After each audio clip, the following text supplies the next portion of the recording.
The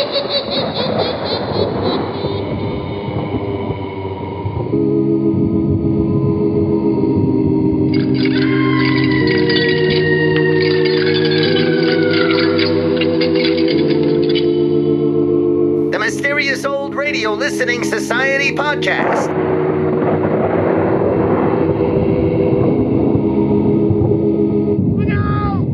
Welcome to the Mysterious Old Radio Listening Society, a podcast dedicated to suspense, crime, and horror stories from the golden age of radio. I'm Eric. I'm Tim. And I'm Joshua. We love mysterious old-time radio stories, but do they stand the test of time? That's what we're here to find out. Today, we return to the listener library for a recommendation from our mysterious listener, Emmett. Emmett writes, Crime Classics is the most underrated show of OTR. I have a commute that takes me an hour each way. Don't fret, I have an electric vehicle. And the best few weeks I spent in that car were the ones when I heard Crime Classics for the first time. Play that one with Bathsheba. What a great mix of suspense and history. Crime Classics debuted on CBS Radio June 15th, 1953. As the title suggests, it was an anthology series featuring dramatizations of true crime stories, ranging from truly classic cases like Jack the Ripper and the assassination of Abraham Lincoln, to lesser-known crimes such as the one we're listening to today. The program was created, produced, and directed by the prolific and multi-talented Elliott Lewis. Scripts were by Morton S. Fine and David Friedkin, who at the same time were collaborating with Lewis on another radio series, Broadway is My Beat. Not to be outdone, Lewis was simultaneously directing, producing, and starring in a third series for CBS, On Stage with Kathy and Elliott Lewis. In fact, during the fall of 1953, Crime Classics and On Stage were broadcast back-to-back. Lewis, Fine, and Friedkin approached the program's dark subject matter with an equally dark sense of humor. The droll tone was personified by the host and narrator, fictitious connoisseur of crime, Thomas Hyland. Veteran radio actor Lou Merrill played Hyland with a wry smile in his voice and an audibly arched eyebrow. And now let's listen to The Crime of Bathsheba Spooner, the debut episode of Crime Classics, first broadcast July 20th, 1953. It's late at night, and a chill has set in. You're alone, and the only light you see is coming from an antique radio. Listen to the sounds coming from the speaker, listen to the music, and listen to the voices. Good evening. This is Crime Classics. I am Thomas Hyland. Listen.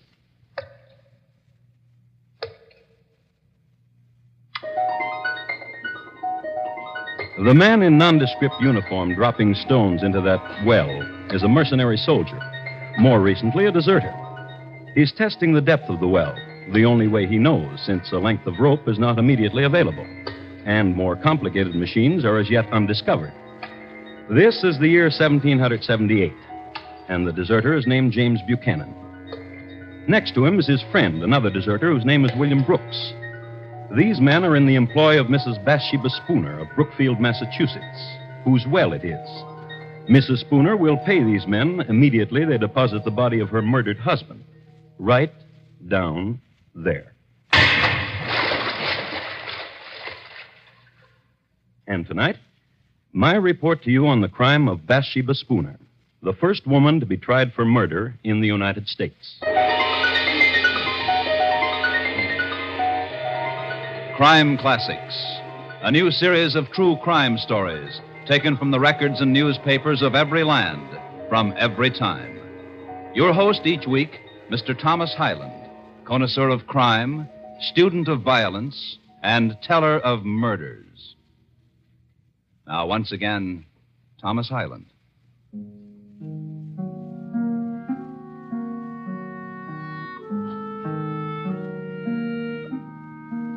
The place is Brookfield, Massachusetts, the year 1778. Scene, the home of Joshua and Bathsheba Spooner, a large and respectable dwelling, 2 stories in height, situated on the north side of the road from Brookfield to Worcester.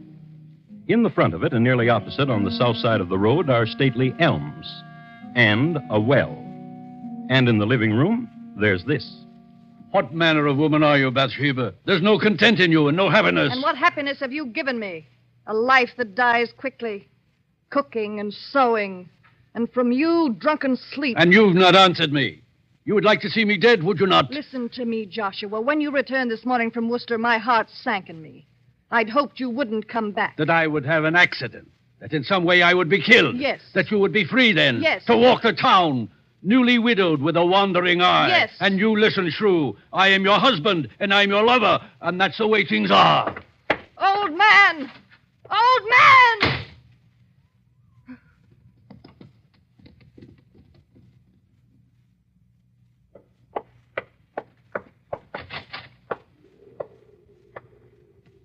Ezra? Ezra? I've been waiting. Bathsheba. Wait. No more waiting, Bathsheba. The time I was away from you with your husband in Worcester. The thinking about you. And there'll be more waiting. Until it's done. Until you kill him. I tried, but I could not. He asked me a question, my husband did. What manner of woman are you, he asked. Now I wonder.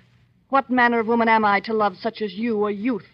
A boy who pretends to manhood. You without the courage to... The poison you gave me, there was no opportunity, Bathsheba. And a boy who lies. Opportunity. When it becomes nighttime, my husband becomes a drunkard. You know that. To empty the poison in the cup when you were with him, a simple thing like that you couldn't do. I swear it to you, Bathsheba. He'll die. When?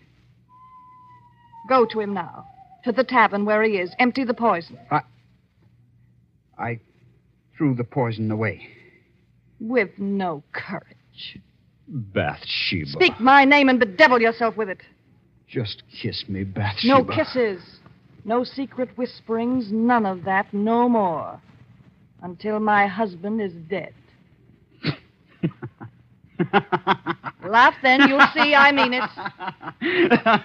There's a wench, Bathsheba, at the other end of town. And she watches me when I walk by. Then go to her. All right. Wait. Don't leave me. You almost let me go. Boy, you... Bathsheba. Kill him. Kill my husband. Later.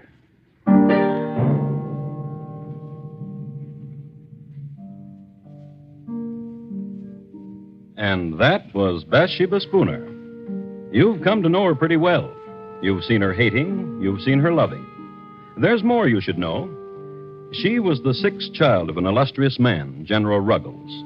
The general was a man of great wealth and lived in a style of unusual luxury for that day. He kept 30 horses and had a park of 20 acres for deer and a pack of hounds for the amusement of numerous visitors. He was a man intensely loyal to the British Crown and never hid his loyalties. And so, at the outbreak of the Revolutionary War, he was forced to give up his estate and to leave the country. His married life was also pretty bad, and he and his wife did not set a good example to his children in their conjugal relations.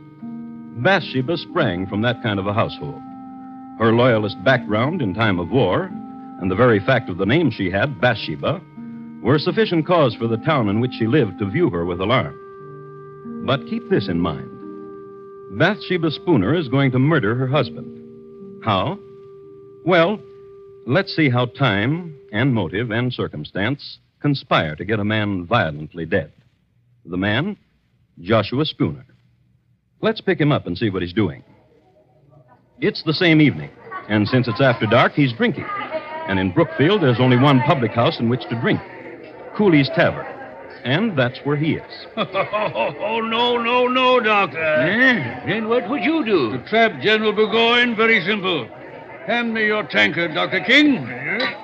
Now, and here, this spoon, the line of march of Burgoyne. And your tankard and mine, 2 sections of the troops of General Washington. Now watch.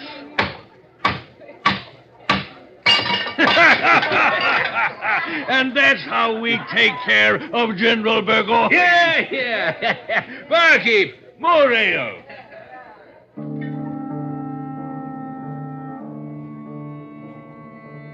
Joshua Spooner talks of strategies and drinks his ale. But mark this. Near the bar, another table. 2 men in nondescript uniforms, deserters from the army of General Burgoyne. Their names, James Buchanan and William Brooks. They've made known the fact that they've deserted the enemy, so their drinks are on the house and the appreciative customers. They're having a fine time. Drink your ale, Will.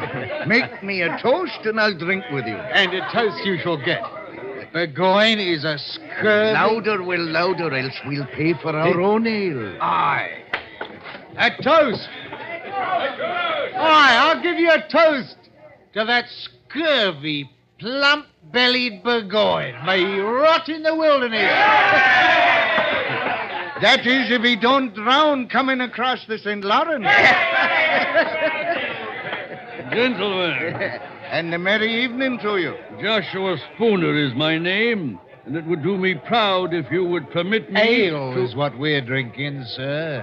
Ale for the patriot! And patriots we are, indeed, to goodness. Oh, yes. We joined General Washington, sir, and his colonials. You should know that. And from here, we go to Worcester, where a column of Washington's hearties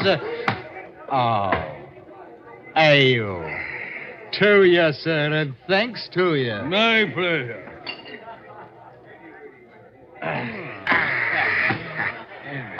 Willie, your tankard is dry, and so is mine. If you will permit me, gentlemen, it would be my pleasure. My pleasure indeed.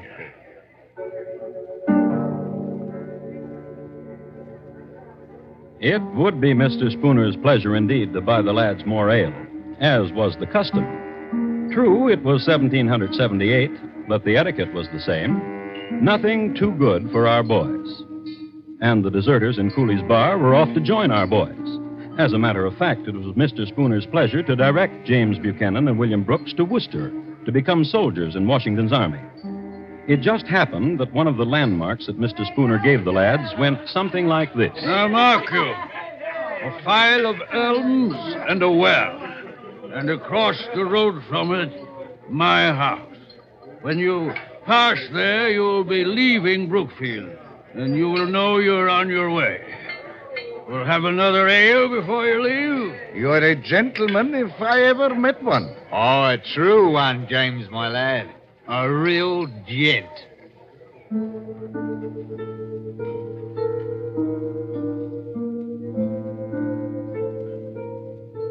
So they touched tankards, the deserters and Joshua Spooner, and they made tearful farewell. And the deserters left and walked the road toward where the elms were, and a house, and a well. Let's go on ahead of them. Let's get back to the lady. Bathsheba's home. Bathsheba's fixing her hair. And the youth Ezra, he's tying into it night ribbons, a lover's tender gesture. Their talk, however, is shocking. Perhaps you're right. Perhaps the best way is not to poison him. I say shoot him. Perhaps, in such a way as to make it appear as an accident. Will you shoot him, Ezra? Tightly with the ribbon, dear. Ezra? I have not the courage for it. But you know of guns and shooting. You were in the army for a year. I marched. I shot no one. I marched upon an ambush and was wounded. Myself, I never pulled a trigger. If not you to kill him, Ezra, then someone. Yes. Turn from your mirror, Bathsheba, and look at me. Oh, listen. Do you hear? Yes. Drunkards. Someone. Go to the window. Drunkards. 2 of them by the moon. British deserters. I've seen them in town. Call to them. Bathsheba. Call to them. Hello! You there! What do you want? I'll talk to them. A lady wants to talk to you. A lady? At the ladies' service any time. Let them in, Ezra.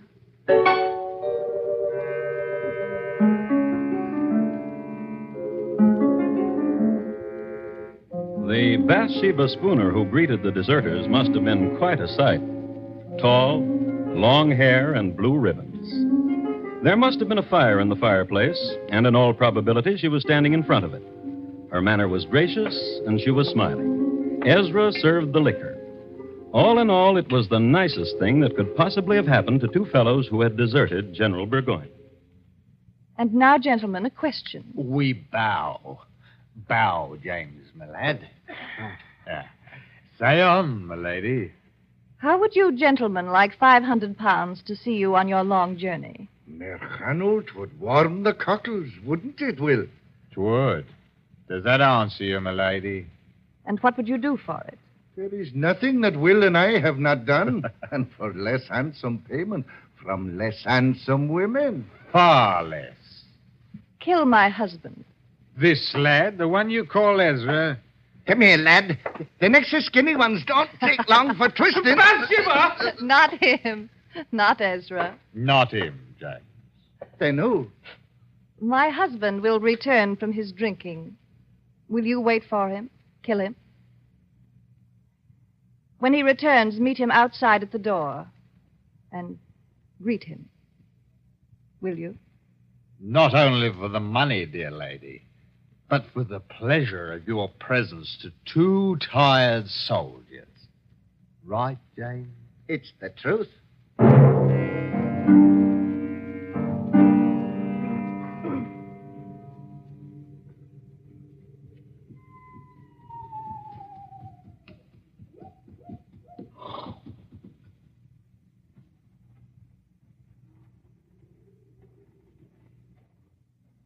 You be the master of this house. Huh? Yeah. And you are the two... That we be. James,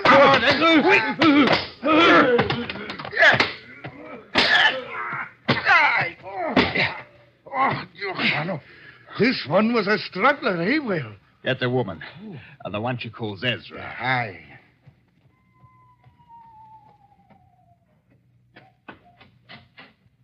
Mrs. Spooner, come see, it is done.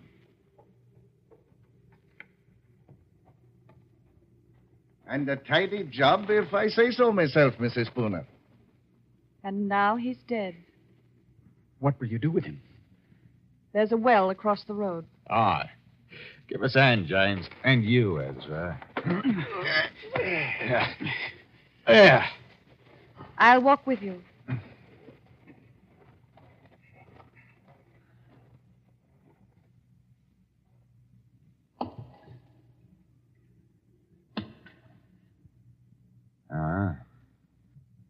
It's a deep well. Poor little man.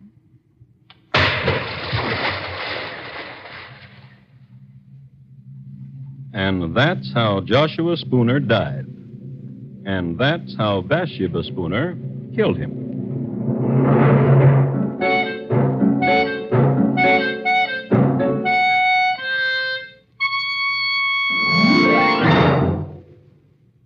You are listening to Crime Classics and your host, Thomas Hyland.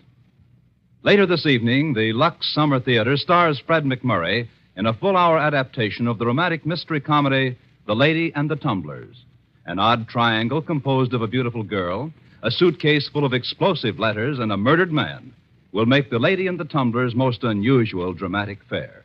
Listen to it on most of these same stations later this evening when CBS Radio presents the Lux Summer Theater. And now, once again, Thomas Hyland and the second act of Crime Classics and his report to you on the crime of Bathsheba Spooner.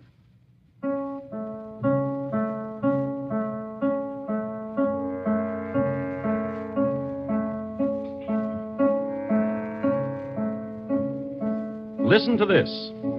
It's awful and dread, this tale that I tell. Joshua Spooner lies dead in a well in Brookfield town in 78 from 6 stout whacks across the pate.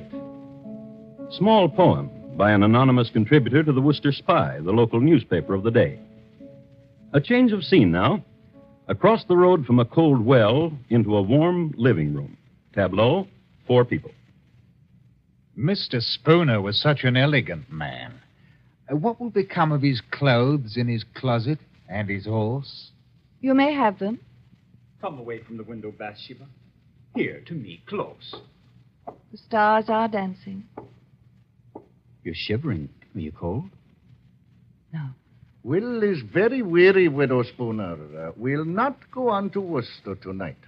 Then wait till morning. You can make a place for yourselves in the barn. But the money we'll have now. And the clothes and the horse. Yes, all of it. Ezra, Yes? in the morning you will go to Cooley's Tavern. Inquire of Joshua. Tell them he's not been home. Tell them I'm frantic for his welfare. Yes. Good night, gentlemen. A very good night.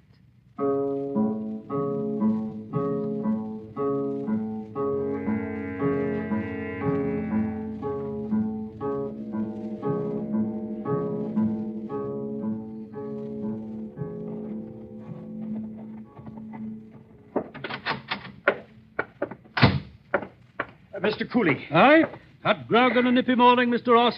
I've been sent to inquire of Joshua Spooner. Who sent you? The wife of him, Bathsheba. Did she now? And why? Last night he did not return home, and Mrs. Spooner is frantic for his welfare. Not home? Well, he's not here.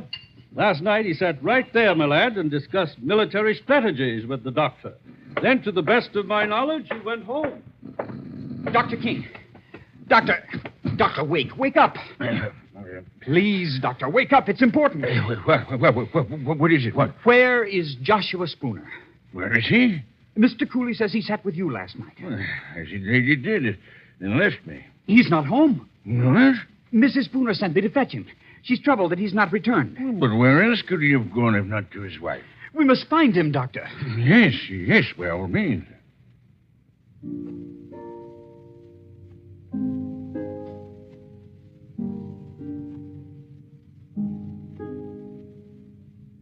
Ezra did that very well, with the precise shading of alarm in his voice, the concern. A man on an errand for a troubled lady. Everybody was impressed. Mr. Cooley closed his bar. Dr. King appealed to the neighborliness of the other customers, and everybody went looking for Joshua Spooner. Immediately, they called on Mrs. Spooner, whom they found in the greatest apparent distress. Upon an examination of the premises, in the neighborhood of the doorstep, they observed the tracks of several persons on the snow. And on further search, they found Mr. Spooner. You know where. In the well. So far, only horror and suspicions. But now, let's pick up Willie and James. They haven't left Brookfield. Stupid of them, isn't it? But then you've got to examine it from their point of view. Why become soldiers in Washington's army, especially in the winter, and suffer the privations of the military, when they could be warm and rich as a civilian? So, imagine it. Two tatterdemalion deserters, suddenly elegant, in Mr. Spooner's clothes, which were somewhat tight-fitting. But elegance and tight-fitting are somehow akin. Now, there lived in Brookfield a certain wench whose name is lost in history. This much is known about her. She had an eye for tight elegance. This much is known about her, too, that she went riding with Willie and James on their newly acquired horse. I'll help you down. Now, James. Now. Give us a bus, dearie. That's a dearie. Will? Aye. How is it we are riding Mr. Spooner's horse? Why, dearie, we don't know a Mr. Spooner. Aren't these Mr. Spooner's silver buckles? No. Aren't you wearing his clothes? These are our clothes, dearie. Come, let's ride some more. It brings the pink to your pretty cheeks.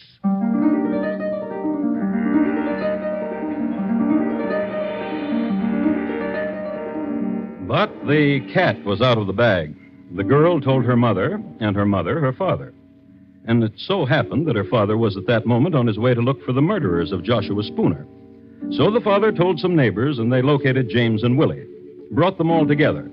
The two deserters, Ezra and Bathsheba. And this is what happened.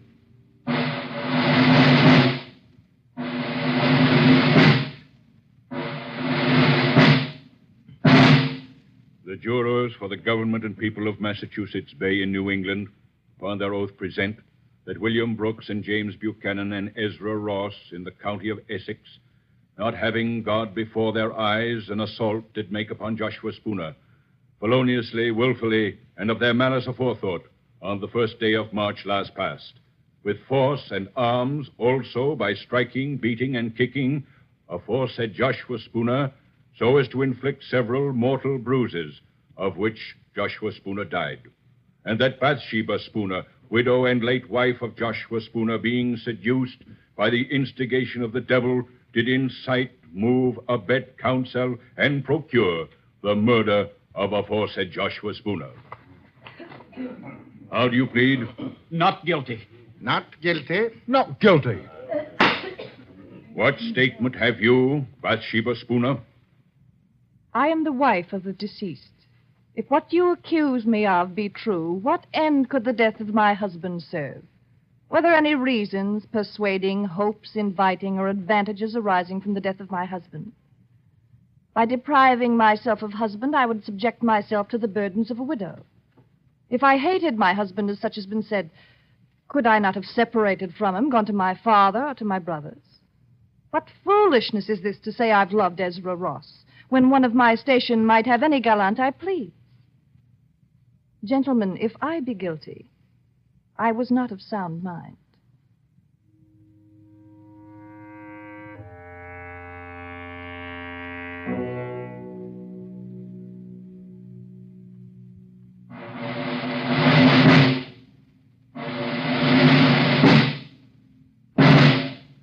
To the sheriff of our county of Essex, greetings.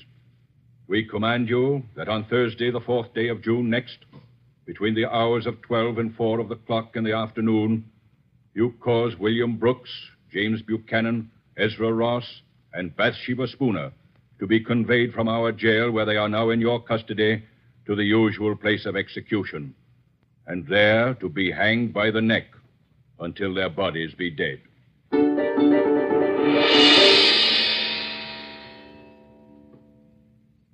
The motive, the crime, and the sentence. Justice was simple. And quickly, too quickly for the 4 prisoners, the 4th day of June.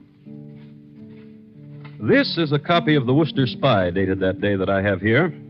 I'd like to read from it.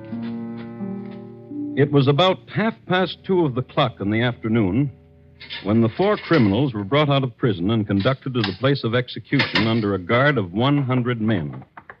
The 3 men went on foot. Mrs. Spooner was carried in a chaise, being then, as she had been for several days, exceedingly feeble. The procession was regular and solemn. Just before they reached the place of execution, one of the most terrific thunderstorms that had occurred within the memory of the oldest inhabitant darkened the heavens. There followed an awful time. The loud shouts of the officers amidst a crowd of 5,000 people, the horses pressing upon those in front, the shrieks of the women in the tumult and confusion, the malefactors slowly advancing to the fatal tree, preceded by the dismal coffins, the fierce coruscations of the lightning athwart the darkened horizon, quickly followed by loud peals of thunder, conspired together and produced a dreadful scene of horror. It seemed as if the author of nature had added such terrors to the punishment of the criminals as might soften the stoutest heart of the most obdurate and abandoned. At length, the place of execution having been reached, Ross, Buchanan, and Brooks ascended the ladder to the stage. Our Father, which art in heaven, hallowed be thy name. Ross made an audible prayer. The other 2 were engaged in silent devotions until they faced the noose. Mrs. Spooner, as she approached the tree, was seen to bow gracefully to many of the spectators with whom she had been acquainted. Then she crept up the ladder on her hands and knees. When the eyes of the malefactors were covered and all was ready, Mrs. Spooner took the sheriff by the hand. And for the first time, Bathsheba Spooner accepted the verdict of justice. My dear sir, I am ready. In a little time, I expect to be in bliss. And but a few years must elapse when I hope I shall see you and my other friends again.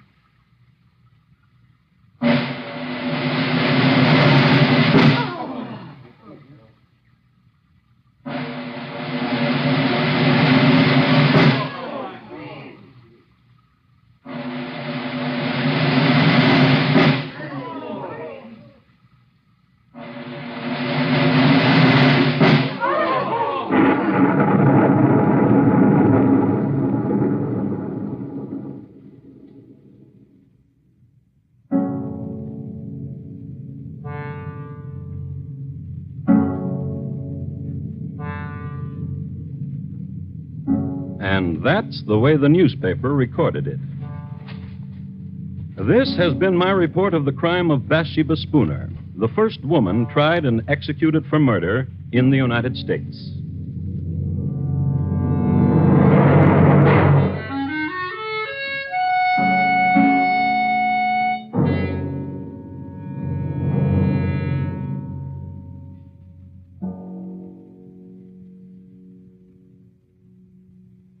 In just a moment, Thomas Hyland will tell you about next week's Crime Classic. The National Blood Program has been made part of the Department of Defense. That's how vital a continuing growing stockpile is against emergencies of war or peace. In the warm weather months, donations fall off. In the first week of June alone, donations drop 20%. This must be offset immediately. Before you go away, please phone the Red Cross for an appointment to give a pint of blood. You will enjoy your vacation more for having done it. And here again is Thomas Hyland. Next week, we'll be with you at the same time, although geography and year will change. The place? Pimlico, England. The year, 1879. My report? On the shockingly peaceful passing of Thomas Edwin Bartlett, greengrocer. Thank you. Good night. That was The Crime of Bathsheba Spooner from Crime Classics here on the Mysterious Old Radio Listening Society podcast. Once again, I'm Eric. I'm Tim. And I'm Joshua. And our thanks to our mysterious listener, Emmett, for that recommendation as we delved into our listener library of requests. As we headed back into Crime Classics, we did... Frame Hanger, or whatever it was called. Death of a Picture Hanger, yes. Yeah, Death of a Picture Hanger. And what other ones did we do? If a Body Need a Body, just call Burke and Hare. That's right. And then there was that tart one. The tart one. So, yes, we always forget the title of it, but it was the very early days of the podcast. Ah, yes. The Man Who Sold Tarts? No, that's an escape episode. That's an escape episode. We're not moving on to this episode. Okay. Yes, we are, Tim. This is an intervention, old man. We'll never remember the name of that episode. In the opening, we mentioned this is the debut. Was this the first episode of Crime Classics? Yes. I think there was another version of it that was the audition, but I chose the broadcast episode. Just it was of slightly better quality, but it wasn't much different from what I could tell. Bunny Baumler, his close brush with fame. That's right. Sorry. Do you have Tourette's? The word tart's not even in it. It's not. I was totally wrong. But he sells tarts, doesn't he? I think he sold tarts. Okay. So anyway, this is all very Crime Classic-y. This is formulaic for the series, and that is a compliment. I like this series for how consistent it is with itself. The reason I asked if this was indeed the first episode, because, wow, they hit the ground running. I agree. It's fully formed. This is fully formed coming out of the gates, and it doesn't veer from this. And I think that's really rare and really interesting. If you go back and listen to our first podcast episode, you know, there's a... Yeah, we were pretty good, but we weren't... I was. But, you know, everything has a metamorphosis. Everything has an evolution to it, and it changes as it goes, and you figure out what works and doesn't work. This could have been any crime classic, and I wouldn't have known. Yeah. So I find that really interesting. I also find it interesting that there's a great line from Thomas Hyland that could be the elevator pitch for the whole series in here, when he says, "Let's see how time and motive and circumstance conspire to get a man violently dead." And that's kind of the tone and the way each story is approached. It always moves in an interesting way back and forth through time, particularly when it starts with that great line of, "Listen." And then we get one really narratively important sound effect. And here it's really great because they do such a nice structure where we start at that well, testing the depth of it with the stones, and then the first half backs up and gets us all the way back to the well. And we already knew from the top that, it's a well where they're going to throw the body of Joshua Spooner. That's what's impressive about it. It still gets a lot of engagement for something that opens by telling us everything that's going to happen, essentially. And then gets us up to that point halfway through, And then we are left eager to hear how it all turns out. It took me a while because one of the soldiers was Zachary Taylor. Did I get the name right? I'm like, Yeah. was that President Zachary Taylor? No, one's James Buchanan. James Buchanan, thank you. Yes. It was Gerald Ford. Wow. I never knew he killed a guy. Yeah, Gerald he did. Ford and Bill Clinton. It was a really weird team up. Tripped and fell on him. Dropped him in a well. Yeah, Gerald Ford tripped into the well, fell on the guy that was in the well. And then he was hung. Yeah.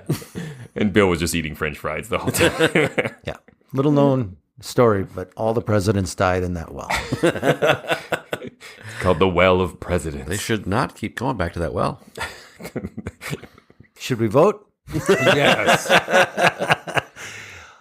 There's so many great scenes in this, though. This is all a show about details. Is that every episode of Crime Classics we've listened to, I think I have the same heaping praise comments that are the exact same comments, which is frustrating because I really enthusiastically like this, and I wish I could like it in a different, more frustrating. Like, I really want to hate this. So, unlike all the other ones, this is good in a other different way. So what I was trying to say at the top of this, like the formula of it is exactly the same. And to Emmett's message to us, this might secretly be my Desert Island radio series. Every one of these I've heard has just been joyous and delightful. And even when I know what happens, like you were saying in this story, we know what happens in this story from the get-go. But it still always feels like a surprise and a discovery. Because it's full of unexpected, great little scenes throughout. And that's what keeps you tuned in. Either they're surprises, like the brutality of the two of those deserters killing Joshua Spooner. There's all this sort of wrangling to get them there. And then they're like, oh, welcome home, Joshua. And it's like, boom, boom, boom, boom, boom, dead. Yeah. And that's not how I would have expected that scene to go. Yes. And there is just great comedy scenes like the deserters who realize if they just keep deriding the British general, they will just keep getting free drinks. And there's another great line from Thomas Hyland in that scene about it was 1778, but the etiquette was the same. Nothing too good for our boys.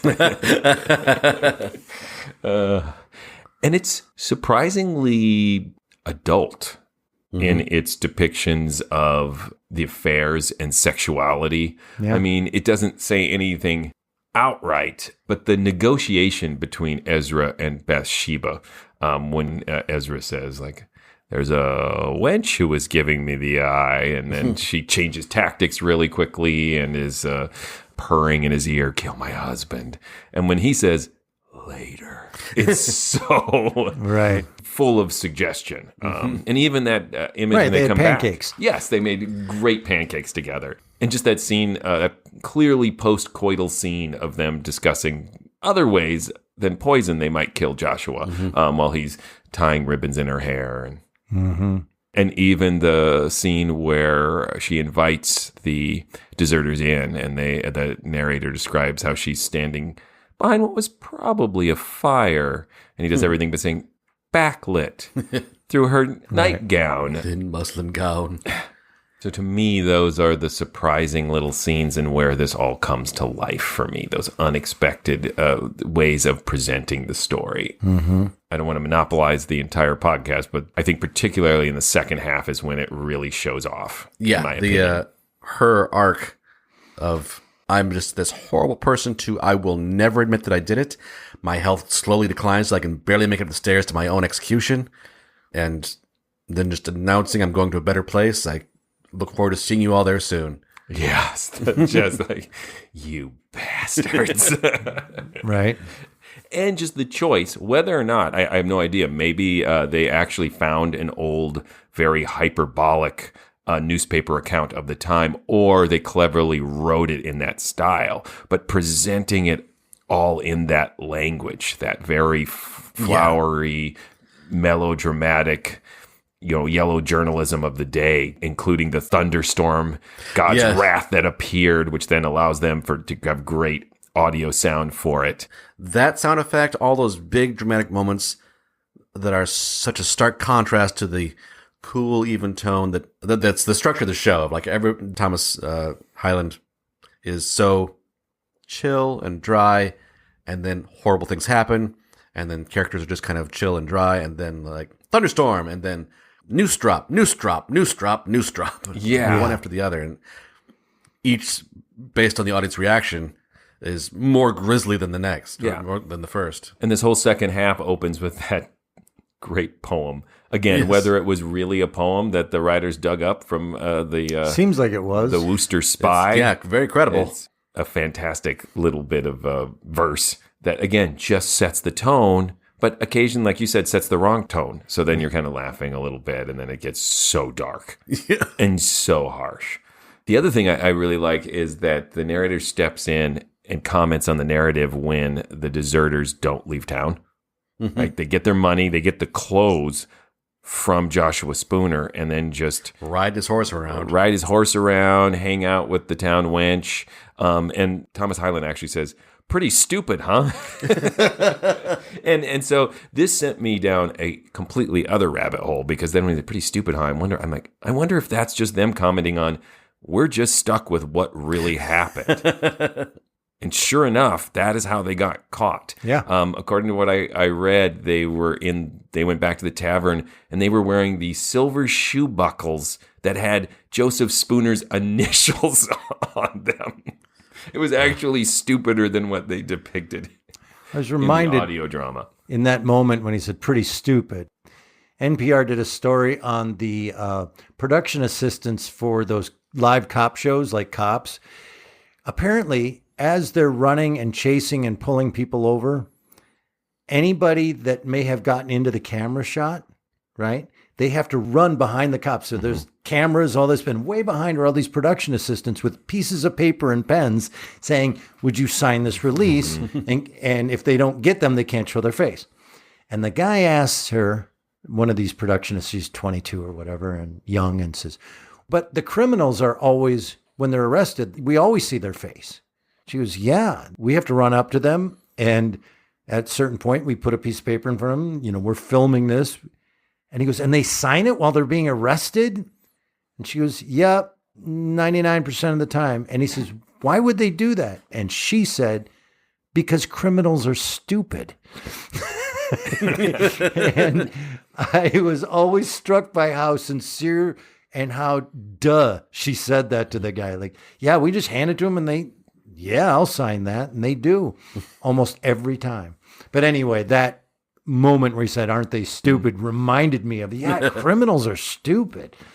To Tim's point about how she lacked any remorse at the end, it's fascinating what they left out of this historical account, simply because it's too dark for 1950s radio. And it will give you great empathy for Bathsheba Spooner. Ezra got Bathsheba pregnant, and that is what started the clock ticking on getting rid of her husband, because in 1778, English common law is still in practice, and if a woman is proven, and that's in scare quotes, proven to be an adulteress, she could be stripped to the waist and flogged in the street. And so it was now kind of a self-preservation mode that she went into.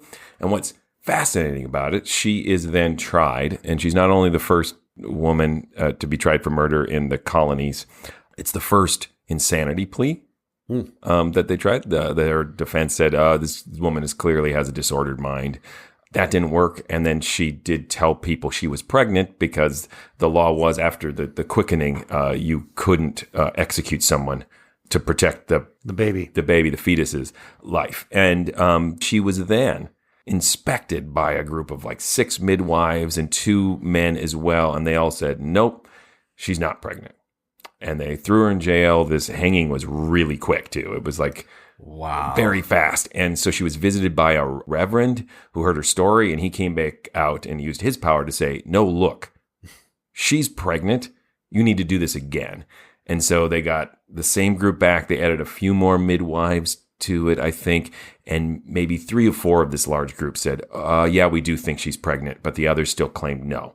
And so the judge was like, well, since we can't decide, we still have to hang her. But the compromise is, and it's included in the story, she doesn't have to walk to the gallows. We'll let her ride in a carriage since she might be pregnant. Wow. So that gives a little more light to her attitude at the end. Why I think I need to kill my husband. Or also that she was forced into that situation as well. And then, of course, an autopsy was done, and she was 5 months pregnant. They suspect, again, that it goes back to what the story mentions. She comes from a loyalist family, and this is 1778. And there were people who had axes to grind against the people who sided with the British. Right. Wow. Yeah, so it's a much darker, even story than presented here in good old crime classics. But there's an interesting moment, too, in her performance once the killing has been done.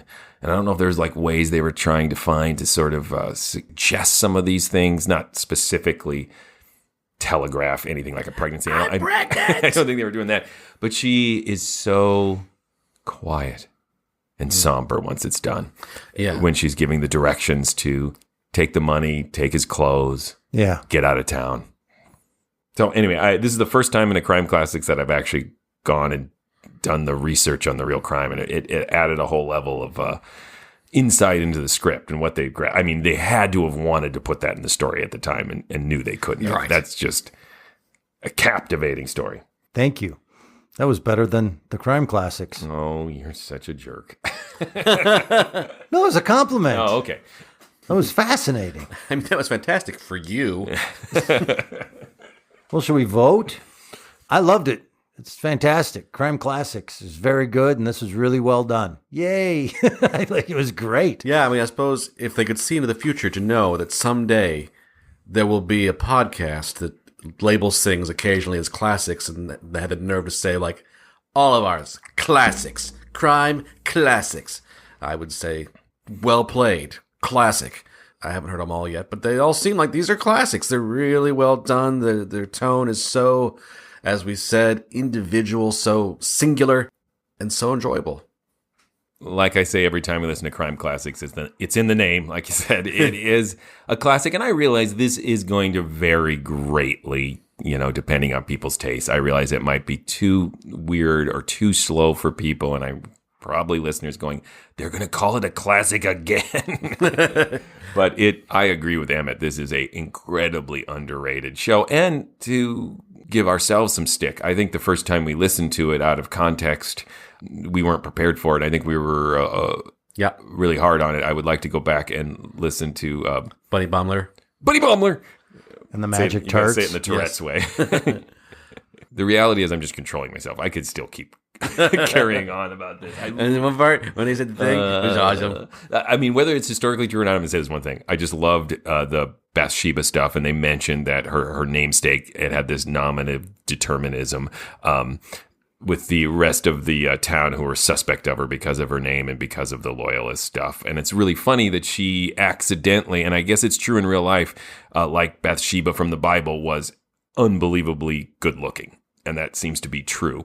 But then they have the added irony of like the other characters around her, like Ezra is no King David.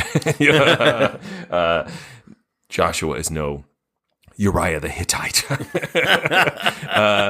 So that added a nice level of irony to it too for this theological nerd. Yeah, I have no idea what you just said. I can't hear Hittite now without the Bill Murray, like, how do you say this? Hittite. All right. More Tourette's words. Tim, tell him stuff. Hey, please go visit ghoulishdelights.com. You'll find other episodes of the podcast there. You can comment on episodes. Let us know what you thought about them. Vote in a poll. Just say, like, here's what I think. Vote. That's how you do it. You can also find links to our social media pages.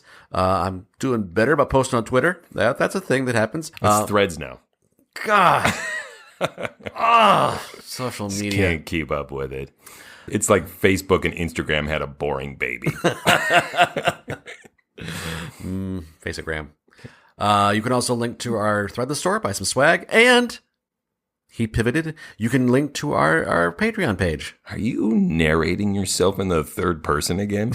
No, he lied. Yes, go to patreon.com/themorals and support this podcast. We are going to speak of ourselves in the third person until you become a patron, damn it. I'm losing my voice right now, so I'm going to skip all the great perks we have. You've heard it. You know it. It's got to start making you feel guilty eventually. Go to patreon.com/themorals and become a patron today. If you'd like to see us performing live, the Mysterious Old Radio Listening Society Theater Company performs somewhere almost every month, if not more than once a month. You can find out what we're performing, be it classic recreations of old-time radio or some original work, which we do a lot of. You can find out where we're performing and how to get tickets by going to ghoulishdelights.com or mysteriousOldRadioListeningSociety.com. If you are not able to attend any of our live performances for a number of reasons, if you're a Patreon, we film them, and that's part of your Patreon perks. You get access to that footage.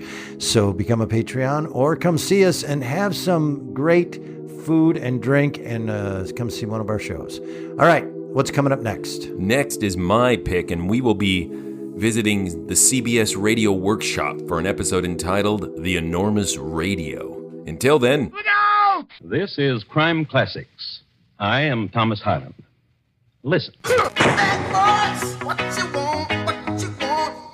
Aye. How is it we're riding Mr. Spooner's horse? Why, dearie, we don't know a Mr. Spooner. Aren't these Mr. Spooner's silver buckles? No. Aren't you wearing his clothes? Stupid of them, isn't it? Buddy Bumler!